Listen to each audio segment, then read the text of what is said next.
Oh, hello again. I've been talking for like 4 hours at this point. I'm sure this is getting pretty boring. Because usually, if I talk long enough, I start to just fall into very repetitive phrasing. So yeah, I'm sure this has been like riveting for you to, to have to listen to me go on about all this shit. But yeah, we have now reached the point where we have we're on our last leg of our trips, and so what happened was after I got back from, or after I went to Tokyo the second, or to Japan. I did go to Tokyo the second time, but to Japan the second time, I went back to Montreal and I just did nothing for like a month. And it was great and it was wonderful and I really enjoyed it. And I was trying to figure out what I wanted to do or where I wanted to go. And the opportunity came up for me to do one last sort of trip.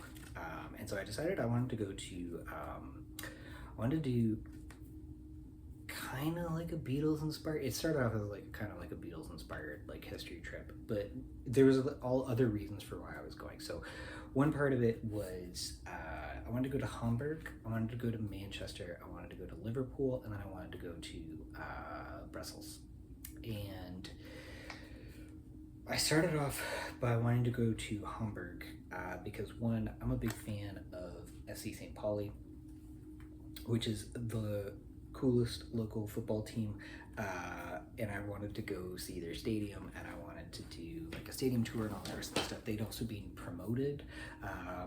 They'd been promoted to the first Bundesliga that year, and so I wanted to go because I was very excited. I was like, this is very cool. Like they made it out. They've finally been promoted, and now they're gonna play in the big league. And so I went to do that.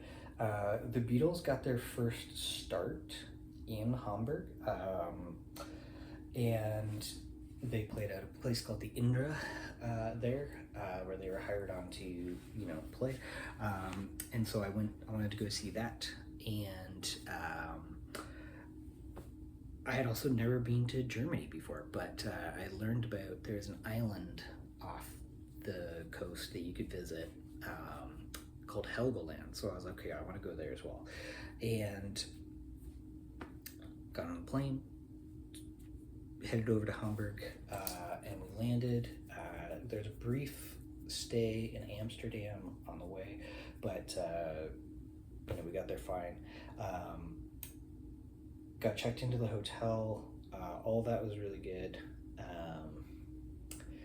And set about on our tour of the city. And yeah, so the first day, I'm pretty sure the first day I did the St. Pauli tour when I could. I spent most of that first day. I walked over to Altona. I walked along the river to Altona. I passed places like the fish market. I went past, there's like it's like a, not a rectangle, but the sideways rhombozoid, something like that. It looks like an eraser. If you put an eraser sideways, like a pink pearl eraser. There's a really interesting building like that down by the docks. There was, Altona itself was kind of interesting. It was just this very old, this very old vibe to it, and then I came back down into the Reeperbahn, which is like the main drag of St. Pauli. I walked around there, had lunch, and then went to the stadium and did the St. Pauli tour. After I went to, there's an old flak tower, I think is the technical term for it, but there's an old air defense tower beside it. It's too large to actually take down. It's just so, the concrete is so thick that it's like almost impossible to destroy this thing. So they've repurposed it as like a park. You can climb up the side of it, you can go to the top and have a viewing platform. There's a cafe and stuff inside of it, and then there's like a bunch of like park sort of elements to it. So you can do that. And then I went on the actual tour of St. Pauli itself, which was really cool.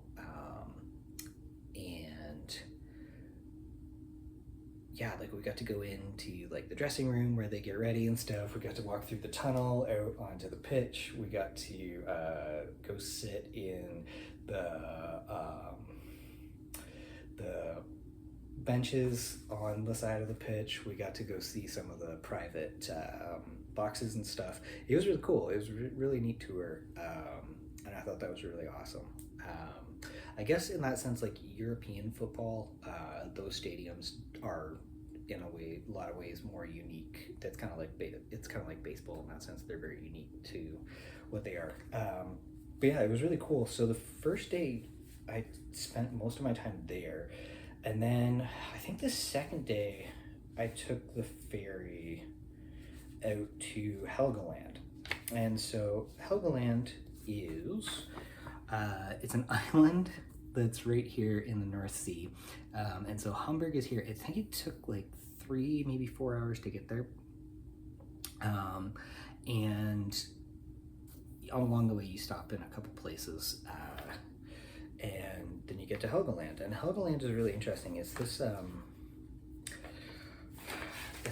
typical, like, it's not a very big island, and there's 2 of them. So this is actually Helgoland, and this is something else. This is the West Island or something like that. But you come in.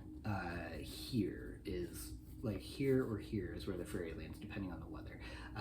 And then from there there's a ridge line along the side of it that goes out to this structure called the Lange Anna. And the Lange Anna is just this like part of the cliff face that's like separated off, and it's just like a single like piece of rock that stands up on its own. And in order to keep it standing and to prevent erosion, they've built a breakwater around it to try to help it stay standing for longer.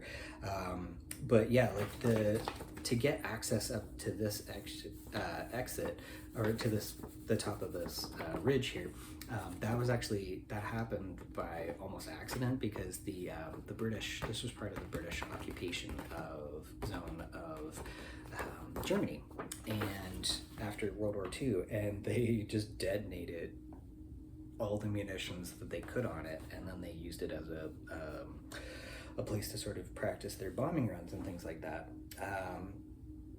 And so that actually blew open part of the island and leveled it out so that you can now have access to walk up to on top of it. That was kind of cool. Helgoland is where the German national anthem was born. It's also a place where there was a physicist, I'm gonna forget his name right now. I read a book about this. It's called Helgoland and like quantum physics. And there's a guy who basically bursts the idea of quantum physics on Helgoland, and quantum physics is kind of the idea of how everything is like connected, but like scientifically proving that everything is sort of connected, and that came out of this island, and I found that book at a bookstore in Manchester, which was the next place that I went to after I left Hamburg. So, you know, science at work, I guess. So science or something else at work. But yeah, it was actually really cool. Up here is a soccer pitch, and so when I came down from it, there's like kids from the island were like playing soccer. They were having a penalty shootout, which was actually really cool to like walk up on and like watch them play for a little bit. And then yeah, came back into town. It got back on the boat, and then we came back into the place. Now, I really enjoy that kind of stuff. I like places that are kind of remote and kind of hard to get to, and that, you know, maybe are a little bit off the beaten track. But this is like the main row of houses and stuff, so it's very like it's very like North Atlantic in the way that it's set up. But like I kind of like that stuff. So for me, that's the attraction of going to some places like, oh, is there some place that I can get lost in for a few hours or like a day or something, and I don't have to really deal with a bunch of other people? Okay, great, sign me up. Or like, especially if there's like an island of some kind that like you can go visit. That's always going to be like a big draw for me. I don't know why. But yeah, so Helgoland, that was super cool to go visit. And but I think, yeah, like if you like that kind of thing, you could do it. You don't have to do it. And then the last day that I spent in Hamburg, I did more of like the city sort of center Hamburg stuff, Hamburg proper, if you will. And so I went down to the St. Michaelis Kirche, and this was St. Michael's Church, and it has you can actually climb up the tower and go view the city from the bell tower, and that was really cool to get to go do and see. And in the basement they have all these like graves and monuments to like famous people from the city who died there, some of whom are composers. Nearby, it was cash only to get in, and I didn't have any euros on me at the time, so I had to ask them how to get directions to go find euros or a bank machine, and they sent me off on this route, and I missed the bank machine, but I ended up walking down this road, this short street, and it was the Composers Street, and this was like all these famous composers. There was like 7 of them or something who had lived in Hamburg at different times, had all lived on this street together. One of them was a Bach, but not the Bach that you not the Bach that you think about. It was the other one. And there was a couple others that I can't remember their names of. But it was just interesting to like, there's a museum for them, and they all had lived on different houses on the street. So it's called the Composer Street. I think it's Composerstrasse or something like that. And so that was kind of cool. And then I got coffee at this place and just stared at the street for a while, and then found the ATM and got into the church, went up and did all that stuff, went down to the basement. There was the Bach. The Bach who you don't think about is the one who I think is buried in the basement of this church. Let me see if I can find that.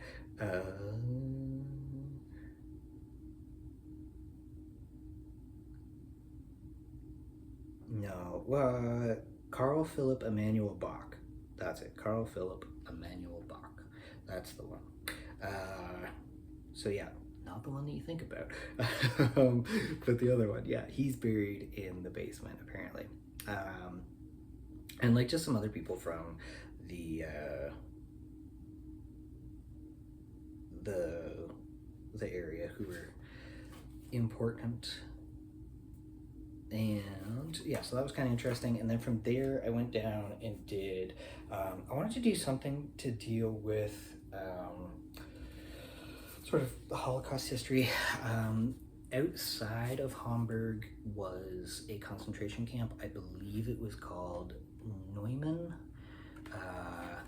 I could be wrong about that, but because I'd already done this other thing, it made that getting to that a little difficult. So instead what I did was, oh, I'm sorry, it's Neuengamme.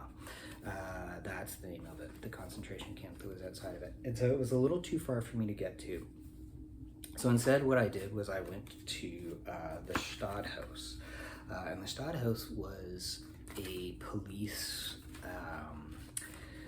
it was like a police headquarters for the Hamburg police. This is sort of the birthplace of like the German National Police almost, came out of this. And also this was like, they had interrogation rooms and detention cells underneath it in what was called the Corridor of Sighs, which was this underground tunnel that connected that building with another part of the building. And like it looks out over the river, and it's all concrete and it's dead silent down there. So yeah, they did some pretty grisly shit down there. And that was at least a way to go in and sort of learn a little bit about the history of what had sort of happened there. And that was important to me because like FC St. Pauli as a fandom and as a club is very much anti-fascist, and so it's important to learn about those things so that you can hopefully try to prevent them from happening in the future. But I mean, we also live in a time and age where this is the stuff that's happening, so there you go.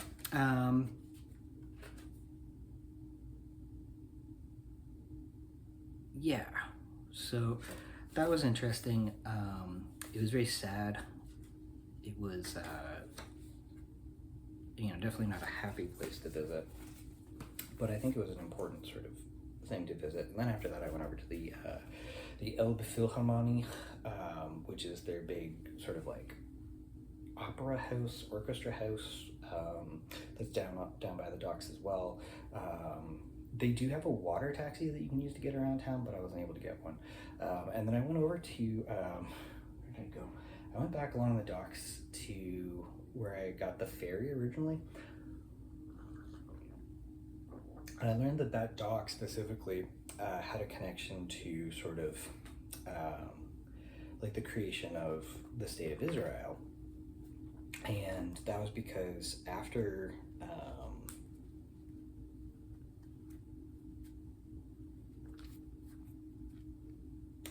World War II, Jewish people tried to ship on out to get to Israel and as refugees, and they left, but some of them were sent back, and this was the place where they landed, and then they were taken from there by the British and sent off to, I want to say, Lubeck, where they were held in concentration again until they could be properly sent off to Israel. But yeah, it was just interesting, like all the little connections that were going on all of these trips with current events and things like that. So that was Hamburg.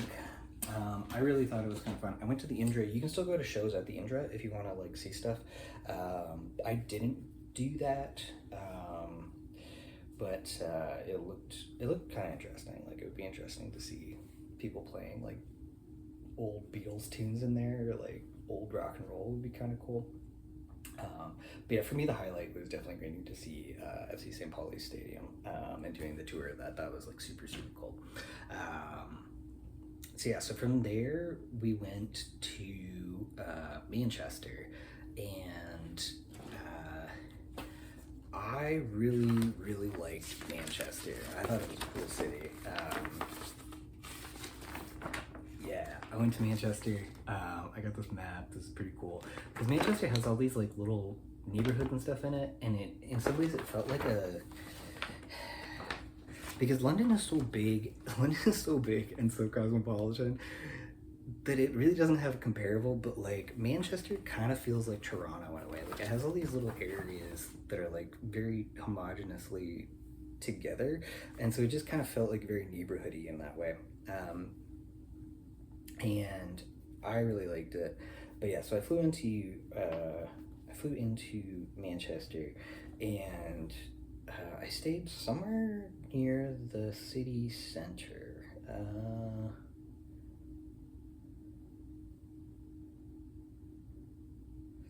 But yeah, it turns out I got there, I think it was like Deansgate and something. Oh, it was near the John Rylands Library. That's where I stayed. So I was near this John Rylands Library, and I got in, and it was kind of fun because they had the tennis tournament. The Davis Cup was on at that point in time. So the first thing I did was I went from the hotel, which was over like here, to the National Football Museum. And I wanted to do the tour of that because like I was kind of on like a football tour as well. And yeah, when I was walking over, first of all, I went by the Corn Exchange, which to me was very funny because they had a hotel, the hotel in there that was like the ZZ Hotel, and I was like, this is very humorous to me because ZZ is the name of a porn company, and then people often use corn instead of porn. You get what I mean. You get where my brain was going with this. And so I went to the National Football Museum, and I learned like in the square beside it, they actually had a pop-up viewing platform for the Davis Cup, and Canada was actually playing the Davis Cup that year. Pretty cool thing to just stumble upon. So yeah, so I went into the National Football Museum, I walked around, I saw some really cool stuff in there. They had a really cool exhibit on the history of like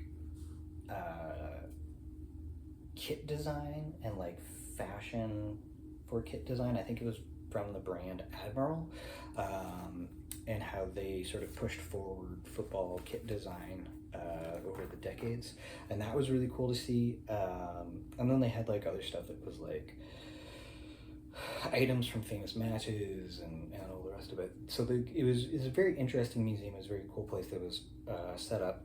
I wanted to say that they had like an offer where it was like if you bought a ticket, you could then go back at a later date without having to pay or something again. Like you got like 2 visits out of your ticket or something, which was really, really cool. I went to the Manchester Cathedral, which was beside that. So I got this from there. That was actually really cool. I was there in like the evening, so I heard them either practicing for or just finishing up a service of some kind. So I sat and listened to them and what they were talking about for a bit. But yeah, that was kind of interesting to go see.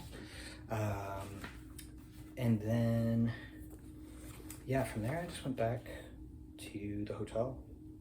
I went and saw the John Rylands Library the next day. That was super cool. It was very Harry Potter-ish, like super Harry Potter-ish, with all of the like statues and stuff carved into the walls on the inside. That was really cool. I also did the Roman Fort.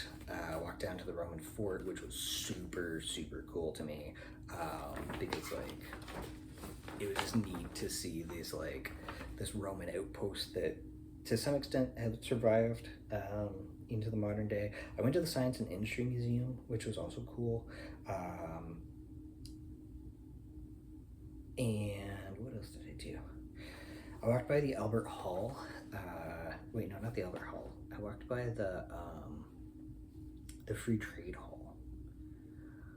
Yeah, I walked by the Free Trade Hall, which that is, if you're a music fan, that's where the Judas incident happened before like a Rolling Stone. So yeah, that was kind of cool.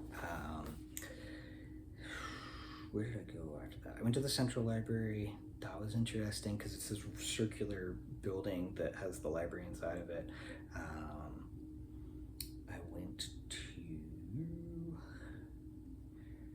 I went out and I did like the Etihad campus and the National Cycling Center. So I went out to like check out all that stuff, which was cool. I didn't get to go into Manchester City Stadium because for some reason they weren't doing, you couldn't pay for a tour at the place, I don't think. I also accidentally walked into the National Squash Center or rugby office and like just walked in and was like, oh, this is an office building. I'm not supposed to be in here. So I left. So I turned around and left. It was very much that Abe Simpson meme.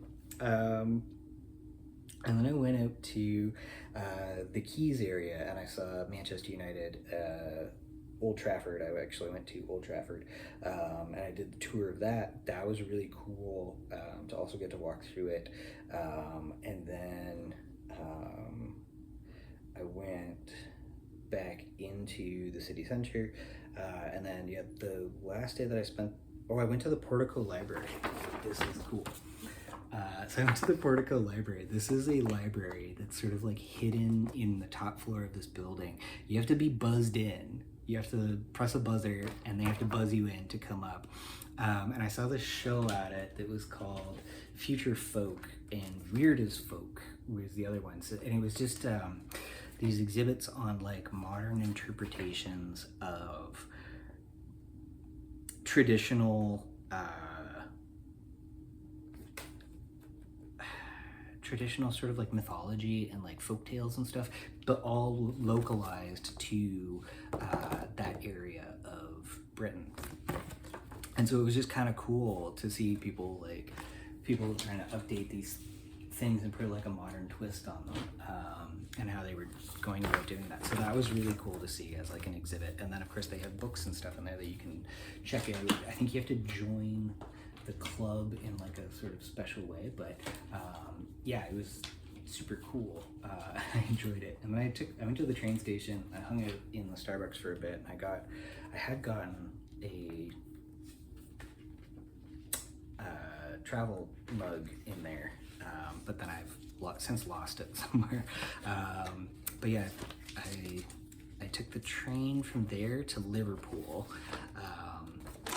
So yeah, so I got into Liverpool, into the train station. I think it was over here. And from the train station, I went down, and I was staying actually near the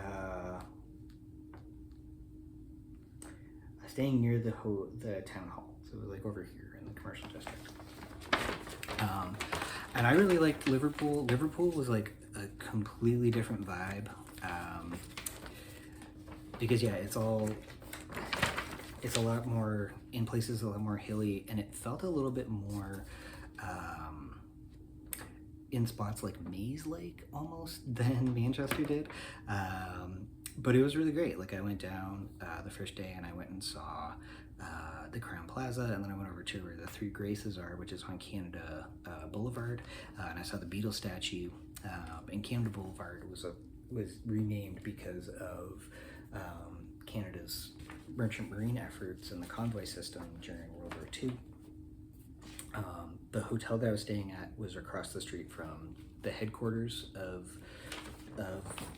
the convoy system at the Western Approaches, and it was right beside the town hall. I went to the Beatles story, which was interesting, but I far preferred the actual Cavern Club, which I went to afterwards, because when I went to the Cavern Club, there was a guy who was playing there, and he was just doing period songs. So it was like anything that would have been played when the Beatles were playing there by anybody who was a Liverpool artist. And that was actually really cool, because he would take in requests, and people could, ask for anything that they wanted to play, and if it fit the timeline and he knew how to play it, he played it, and it was sweet. Because it kind of gave you an idea of like what it might have sounded like in there at that time. What else did I do? I went to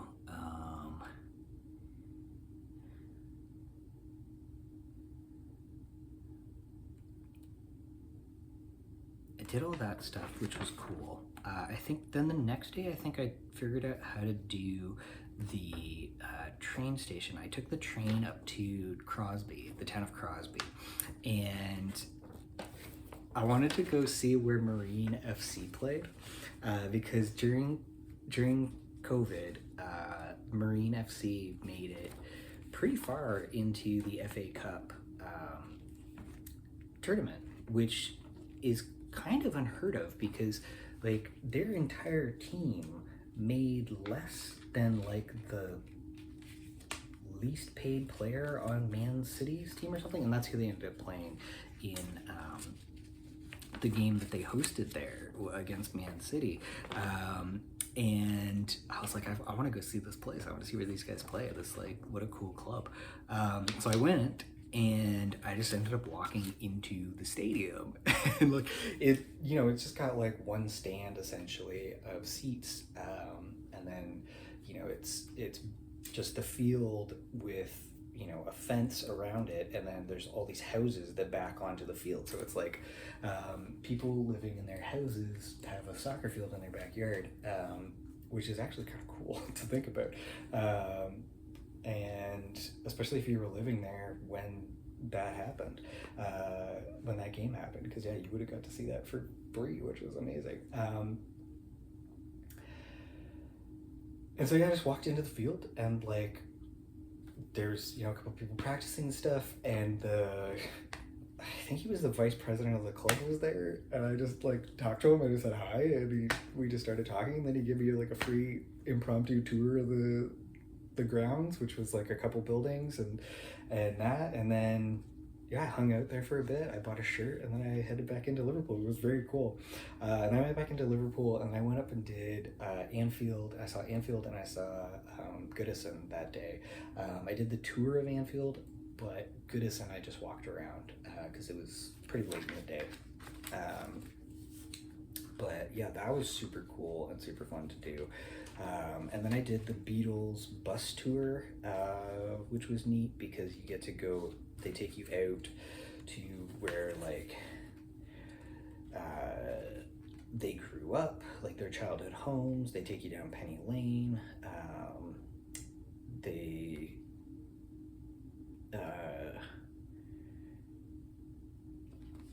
sing you some songs and stuff. They obviously tell you about the history of the band and like other local artists and stuff like that, and it was just a really cool experience. And it was a cool way to sort of see the city, especially like where they lived in comparison to like where I was staying. So I did that, and then I did a day where I went out to I decided I'm gonna go to Wales. So I took the train to Conwy, or I pronounce it Conwy, it might just be Conway. But I went to Conwy, and you get off the train, and then you walk across this bridge, and then you're at the town, and it's still like a walled fortress town. It has the smallest house. It's home to the smallest house in the UK. Which is cool. Like I paid like $1 or something to go in to see that. That was neat. You basically just poke your head in. It's that small. There's really not a lot to see. I went to the actual castle, which is one of the 4 UNESCO heritage castles or something that are in Wales. So yeah, I went to actual Conwy Castle. I walked around that. I went to St. Mary's Church, which is in the center of town. I ate at Dillon's, which is named after Dylan Thomas, the poet. I saw the statue of Llewellyn the Great, and then yeah, ambled back to the train and came back into Liverpool. But it was very cool. I really enjoyed that experience. It was a really neat little like town, and that was how I ended up going to everywhere as a jurisdictional, like a high level, I guess, jurisdictional part of the UK, except for the Isle of Man. So yeah, maybe someday we will go back and do the Isle of Man. That would be kind of fun, I think. So yeah, so that would be neat. But yes, from Liverpool, we then went to Belgium, was the final leg of our trip. And at that point in time, and so we stayed in Brussels. I really liked Belgium. Belgium is basically, to me, Belgium is basically a country-sized Montreal, because there's all this mishmash of languages going on. There's there's English, there's French, there's Flemish, there's a little bit of German in parts, and like it all just works together, and it was just really cool. So I stayed at this place that was somewhere over here near Ether, somewhere over here, and it was the Hotel Cardo, and it had the painting of the guy wearing a top hat with the apple in front of his face on the side of it, and it was very Lynchian inside of this hotel. It was like, in Twin Peaks, the crazy dream room with like the checkerboard floor and like the tables and stuff. It was kind of like that inside of it. Yeah, that was a really interesting place. But like from there, I was able to walk down into like the actual city center and stuff, which was amazing. Because yeah, I got to go into like the Grosse Markt. I went to along the way. I went past some monuments to, I think it was 1848 or 1838 that they actually, there was like the Year of Revolutions or something, and they gained their independence from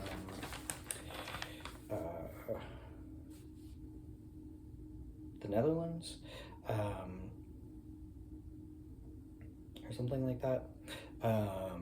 But yeah, I really enjoyed it. I loved walking around all those streets. It had sort of like a chaotic vibe to it, which was really nice. And yeah, there's a library that I went to there that was like super cool. They had like a chess club that I didn't go to, but they had a bunch of stuff going on. There was a really interesting, it was somewhere in De Brocaire. That's not how you pronounce it, but whatever. Whatever. But yeah, it was just really fun. Their churches are really interesting. So like the way that they like made all of the naves and stuff that are sort of in the center that you have to climb up onto. The way that they do all that stuff is really interesting. Just very ornate and very artsy, like fartsy. Really cool stuff it was really cool to see. Yeah, I spent a lot of time in like the center,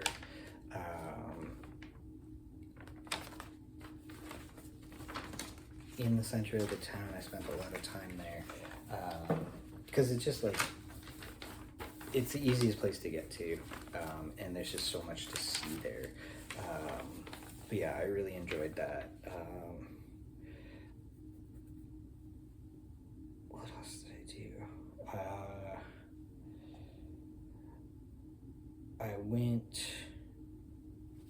I think I did a couple days of just wandering around the main part of Brussels. And then from there, I figured out how to go to Gare du Nord, and take that as the train to get out to other places. So I did day trips from Brussels to a few cities that are important for World War I history. The first one was Mons. So I went to visit Mons, which is a town in Belgium that's very close to the French border. And actually, I think if you can do a direct train from Belgium to Paris that goes through Mons, and I think in total it takes like 2 hours or something like that, or 3 hours maybe. At most, but yeah, like it's very close to everything. And Mons was really important because in the First World War, Mons was where the British first entered the war in combat, and they first encountered the German army, and then they retreated. The first casualty of the British army was here. They were a 17-year-old named John Parr, who was a bicycle scout, who died near the canal. And